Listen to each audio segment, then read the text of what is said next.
Good morning to you and welcome to the Vicarage here at Penn on this beautiful sunny Monday morning. Lovely to see you. I hope you had a lovely weekend and thank you for joining us today.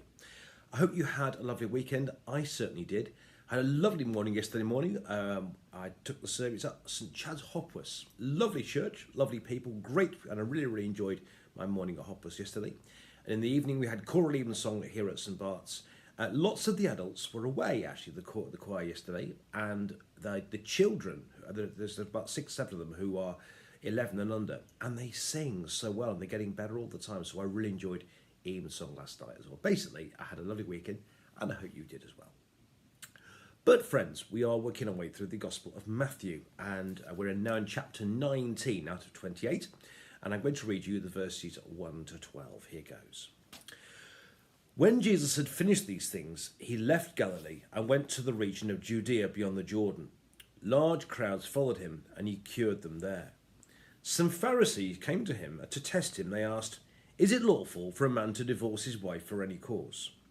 He answered, "Have you not read that the one who made them at the beginning made them male and female? And for this reason, a man shall leave his father and mother and be joined to his wife, and the two shall become one flesh. So they're no longer two, but one flesh. Therefore, what God has joined together, let no one separate." They said to him, "Why then did Moses command us to give a certificate of dismissal and to divorce her?" And he said to them, "It's because you were so hard-hearted that Moses allowed you to divorce your wives.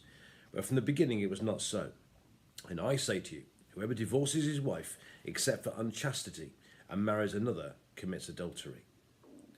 His disciples said to him, "If this is the case for a man with his wife, it's better not to marry." But he said to them, "Not everyone could accept this teaching, but only those to whom it's given. For there are eunuchs who have been so from birth, there are eunuchs who have been made eunuchs by others, and there are eunuchs who have been made themselves eunuchs for the sake of the kingdom of heaven. Let anyone accept this who can." This is the word of the Lord. Thanks be to God. Right, there's a naughty passage for you, first thing on a Monday morning. First thing, I want to say three things this morning. Firstly, I want to say about the context of this. When the Pharisees came to Jesus on this occasion, they weren't asking him a friendly question. Absolutely not. They asked this question with menaces. What you may not know is that the situation in which a man could divorce his wife was the big hot topic at the time. Rabbi Hillel, Rabbi Shammai implacably disagreed about it, and it was like a really red-hot touchstone issue. And so the Pharisees knew, of course, they were asking Jesus this question, almost pretty much whatever he said, he was going to upset one lot or the other. Failing that, of course, he might be heard to be saying something against the law of God, which would be even better, and possibly even better. Let's not forget that recently Jesus had just lost his cousin or whatever, John the Baptist. Why had John the Baptist been beheaded in prison? Why was he in prison? He was in prison because he criticised Herod for divorcing his wife and marrying his brother's wife instead. In other words, John the Baptist had lost his life ultimately because he'd spoken out about an issue of divorce. And perhaps here, the Pharisees were even wondering if Jesus might even say something to trap him with Herod, and they might be able to get rid of him sooner that way as well. So, see from the beginning that these Pharisees were not asking this question in a friendly. They weren't interested in Jesus' position on divorce. Of course they weren't. They were asking out of menaces. And when they didn't get it first time, notice they kind of ram it home and they try to press him as well. They're really very keen that Jesus will say something unhelpful that will either get him into trouble with other rabbis or with the law of God, or even better possibly with Herod himself, and get Jesus the chop earlier. So let's just see from the beginning and recognize the context here. These Pharisees are not asking this question nicely. That's the first thing to say. And then there's Jesus' response, which comes across as really very firm, very harsh. Unless if a man divorces his wife and marries another, except for unchastity, commits adultery. I mean, these are tough line. Why does Jesus do this? Because on the face of it, this comes across as really quite harsh. Well, I think, again, you've got to understand the context of what was being said. The big debate at the time is under what circumstances can a man divorce his wife? And Rabbi Hillel and Rabbi Shammai were the two people who implacably disagreed. Because the law of the Bible said you could divorce your wife if she committed adultery or did something, I think was indecent, I think is the word that's used. And what they disagreed about was about the word indecent, what's meant by that. Rabbi Shammai thought it was sort of gross indecency, if you see what I mean. That's to appear in the morning for putting too much of the flesh to the bones on that one, but you get the general idea. Rabbi Hillel, of course, took it much further, and he defined indecency as all manner of things, including, dare I say, burning the supper. I mean, it really was as free as that, you know. So a man could divorce his wife almost for pretty much anything, you know, burning the supper. I mean, come on. And I think there are two things that Jesus is opposing here. And I think what you've got to understand here is I think Jesus here is standing up for the weak. Because notice two things about both Shammai and Hillel in their position. Firstly, you notice it's all about him. It's what situation can a man divorce his wife? There's never any situation where she can divorce him. It's always about where he can divorce his wife. So ultimately, this is blooming sexist, to say the least. I think in some ways Jesus actually was standing up, you might say, for the rights of women who clearly had no, at the time, had no rights in this. And I think Jesus was basically, you know, straightening up the tables here. And secondly, of course, what would happen to the woman who was left divorced if the man just decided to divorce her because she burned the tea or something? She may well be left with children, unsupported, without any financial support, difficult to get a well-paid job or whatever it will be. She'd be left high and dry. And I think what Jesus is doing here is protecting the weak and the vulnerable. I think he's saying that, you know, that it's just not right that it's all about the man divorcing her. What about women's rights? I think also Jesus is standing up here for the weak, if you like, that people shouldn't be able to just divorce somebody else willy-nilly for something as stupid as burning the supper. And I think he's actually standing up here for the rights of the vulnerable and the people who might be caught up and come out worse out of this.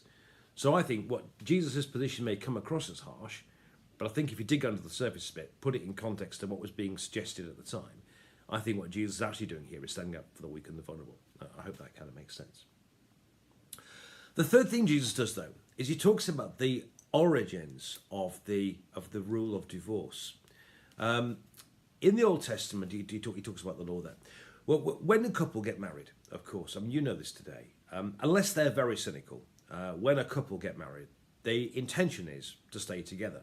You know, nobody or very hardly anyone would ever get married in order to get divorced. Divorce is painful. But sadly, as we all know, you don't need me to tell you, things sometimes don't always work out that way for all sorts of reasons. And people do end up splitting up sometimes. And that's sad, but it's kind of the way it is. But I think we need to remember that it is sad and it's always a broken dream. And it's never the way it was intended. Like I say, people get married in order to stay married. Behind every divorce is a broken heart or broken hearts and an awful lot of pain, I think. It's not the way it was intended. So marriage is meant to be for life. I think no one would argue that. And that's the intention. Sadly, it doesn't always work out that way, but the intention is that marriage will stay together. People don't get married in order to get divorced. The intention is to stay together for life. But I think the divorce rules were brought in by Moses to recognise the fact that with the best will in the world, it doesn't always work out that way. And I think divorce is introduced. The laws for divorce to kind of take account of that.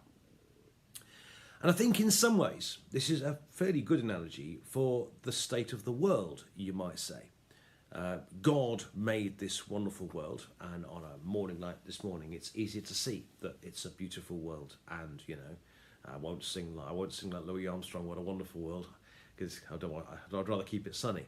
But God made the world, and God looked at it and said, "Behold, it was very good." And the intention was always that the world would live well and live happily. But of course, human sin came along. Things didn't turn out that way. We became selfish, and whatever happened, and then we started disobeying God, and we started fighting, and the rest, as they say, is history. And God, I think in the same way, introduced the Old Testament laws. Things like you shouldn't kill, you shouldn't steal, you shouldn't commit adultery, and things like that, in order to try and recognise the fact that we live in a sinful world where things haven't always turned out the way God intended. And he gave us the laws in order to try and help us live in this new situation. And that's what I think the law of the God is for. But, and this is where Jesus comes in, I think God in Jesus took it a step further. Because beyond simply the law, what is new with Jesus is by his death and his resurrection, We can obtain forgiveness when we foul up. We can know God's guiding hand in our lives. We can know God's loving presence, helping us, reassuring us, guiding us, caring for us as we do. And that brings us into a new situation in God. That in God we can have forgiveness, we can know we're unconditionally loved, we can have guidance, we can have peace, we can have forgiveness, and so on. And that is new in our lives. And surely, knowing that in our lives changes our hearts, gives us hearts of flesh instead of hearts of stone. And that way we can better live in this world, that we can better live life God's way, and we can better live life the way God put us on this earth to be. So, complicated reading this morning. Firstly, though, to recognise the context, that this was not a friendly question. They were having a go at Jesus to try and trip him up. That's the intention. Secondly, the reason why Jesus took what came across as a really tough teaching about the lie on the teaching of subject to divorce is because I believe he was actually standing up here for the rights of women and for the rights of the vulnerable. But finally, what I think this whole thing shows us is that the world God created so beautifully intended us all to live together and to live with God, but actually because of human selfishness, human sin and so on, it hasn't always turned out the way it should be. But he gave us the laws to show us how to live in the situation that we're in. But finally, of course, to recognise that God gave us Jesus to give us forgiveness, to give us peace, to give us guidance and his presence and hearts of flesh in order to live life well, to live life God's way, and to live life the kingdom of God way. Hope that makes sense. Tough reading this morning. God bless you.